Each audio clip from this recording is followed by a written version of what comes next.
First come first serve scheduling algorithm. ये first come first serve scheduling होती क्या है?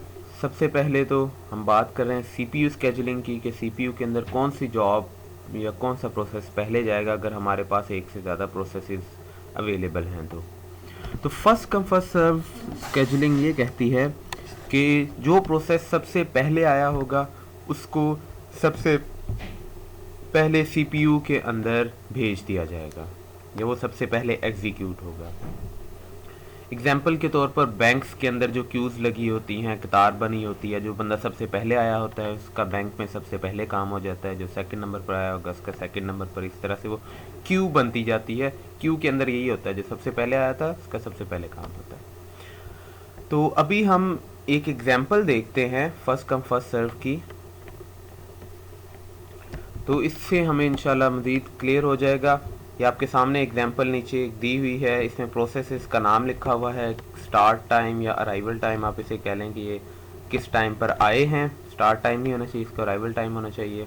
और बर्स्ट टाइम का मतलब है कि प्रोसेस 1 को कंप्लीट होने के लिए सीपीयू के 24 लेट से माइक्रोसेकंड्स चाहिए।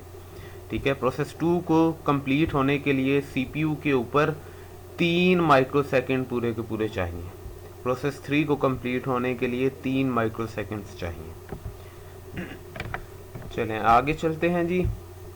आगे है गैंट चार्ट। सबसे पहले हमें सीपीयू स्केजुलिंग में गैंट चार्ट बनाना आना चाहिए। गैंट चार्ट होता क्या है?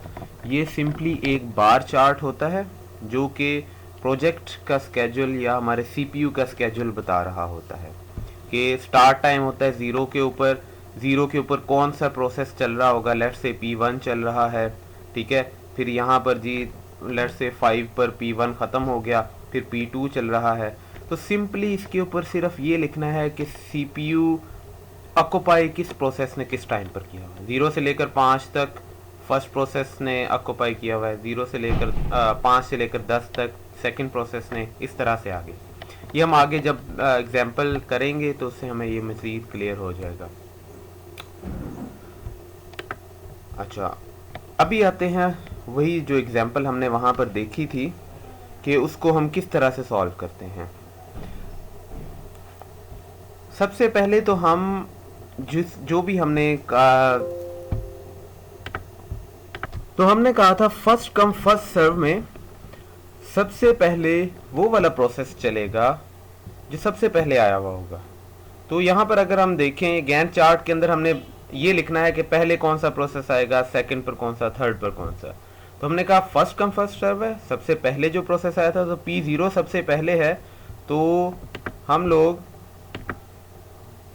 सबसे पहले टाइम 0 के ऊपर कौन सा प्रोसेस हमारा चलेगा,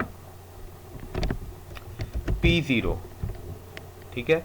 और फर्स्ट कम फर्स्ट सर्व जो है ये नॉन प्रीएम्प्टिव है, तो P0 अगर स्टार्ट हो जाएगा तो जब तक एंड नहीं होगा तब तक ये बाहर नहीं निकल सकता, मतलब ये कंप्लीट होकर।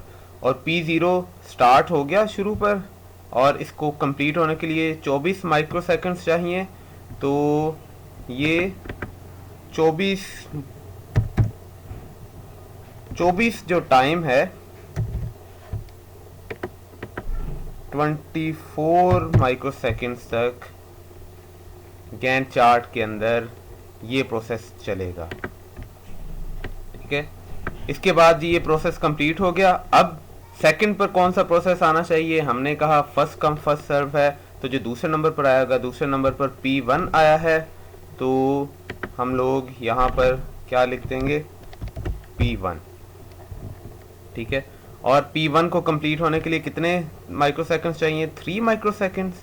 तो 24 से लेकर और 3 माइक्रोसेकंड्स जो हैं कहाँ तक बनते हैं, 27 तक। तो 24 से लेकर 27 तक P1 चल गया। अब जो नेक्स्ट प्रोसेस आया होगा, नेक्स्ट P2 है, तो P2 जो होगा वो 27 से, उसको भी 3 माइक्रोसेकंड्स चाहिए चलने के लिए। तो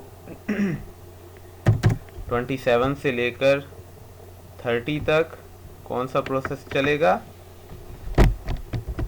P2। लें जी, तो ये हमारा गैंट चार्ट बन गया।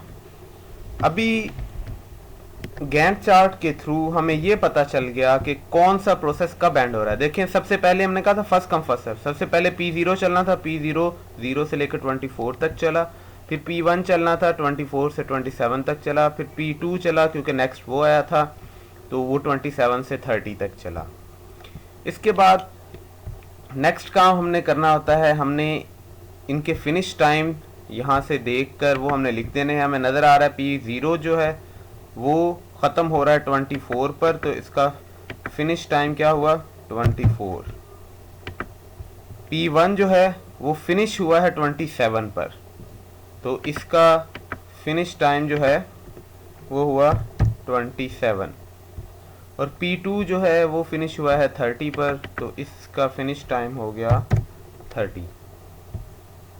और अब इसके बाद ये फिनिश टाइम जो है ये हम गैंट चार्ट से इजीली देख सकते हैं कि जहाँ पर जो प्रोसेस फिनिश हो रहा होगा, ख़त्म हो रहा होगा प्रोसेस, वो वाला टाइम हमने लिख देना है।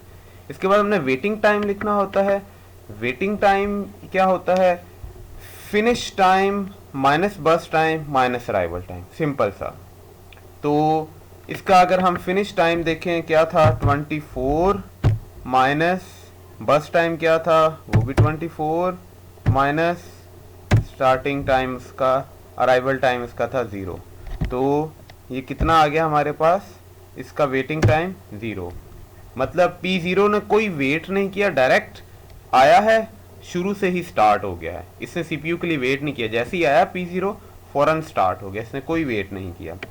ठीक है, इसके बाद P2 का वेटिंग टाइम कितना है जी, वो निकालने के लिए हम देखते हैं फिनिश टाइम।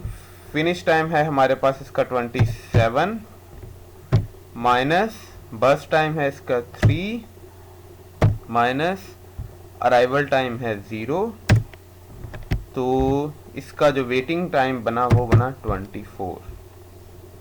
ठीक है, अब नेक्स्ट P2 का फिनिश टाइम है 30 माइनस बर्स्ट टाइम है 3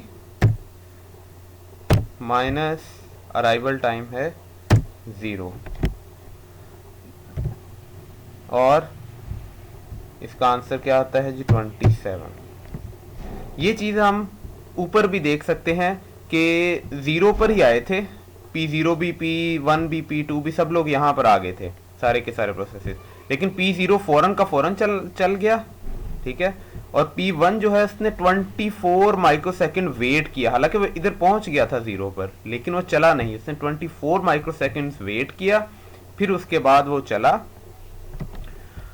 और उसके बाद जो P2 है उसने कितना वेट किया है, उसने वो भी यहाँ पर आ गया था, लेकिन यहाँ से लेकर ये सारा टाइम वो वेट करता रहा कि मुझे प्रोसेसर कब मिलेगा, क्योंकि P0 ने पहले प्रोसेसर लिया हुआ था, फिर P1 ने प्रोसेसर ले लिया। 27 माइक्रोसेकंड्स के बाद जाकर P2 की बारी है, तो P2 ने 27 माइक्रोसेकंड्स तक वेट किया, या इसका वेटिंग टाइम 27 माइक्रोसेकंड्स है। ठीक है, तो ये आप इस फॉर्मूले के ज़रिए आप लोग बिल्कुल इजीली कैलकुलेट कर सकते हैं।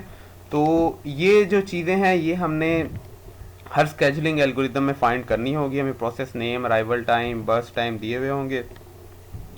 तो हम लोगों ने फिनिश टाइम कैसे निकालना है, गैंट चार्ट जब हम ड्रा कर लेंगे उसके बाद फिनिश टाइम यहाँ पर लिख देंगे हर प्रोसेस का, फिर उसके बाद वेटिंग टाइम का हमारे पास फार्मूला मौजूद है, वेटिंग टाइम भी कैलकुलेट करके निकाल लेंगे। इसके बाद हमने ये देखना है कि एवरेज वेटिंग टाइम कितना होगा। तो एवरेज वेटिंग टाइम निकालने के लिए इन तीनों को हम ऐड करेंगे, जो वेटिंग टाइम होंगे प्रोसेसेस के सबको ऐड करके और 3 पर डिवाइड कर देंगे, या अगर 5 प्रोसेसेस हैं तो 5 को ऐड करके तो 5 पर डिवाइड कर देंगे। अभी इनको ऐड करें अगर हम 0, 24 और 27, इनका एडिशन होकर जो भी निकलता है मेरे ख्याल से 52 निकलता है या 53 निकलता है, पता नहीं, जितना भी है, अगर 51 है तो 51 डिवाइडेड बाय 3, ये हमारा एवरेज वेटिंग टाइम होगा। तो ये हम लोगों ने फाइंड करना होता है एवरेज वेटिंग टाइम। अभी आप लोगों ने